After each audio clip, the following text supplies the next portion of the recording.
Hi guys, in this video I will show you how to turn off two-factor authentication on Facebook.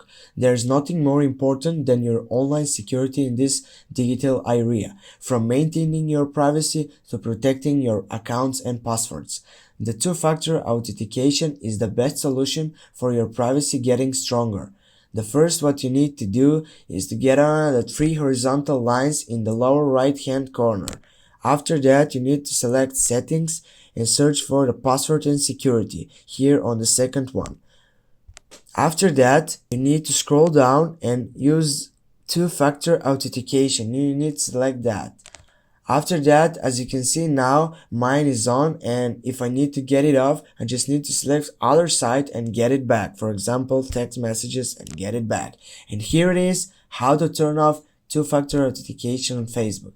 Don't forget to like and leave a comment down below. Have a nice day and see you soon, guys.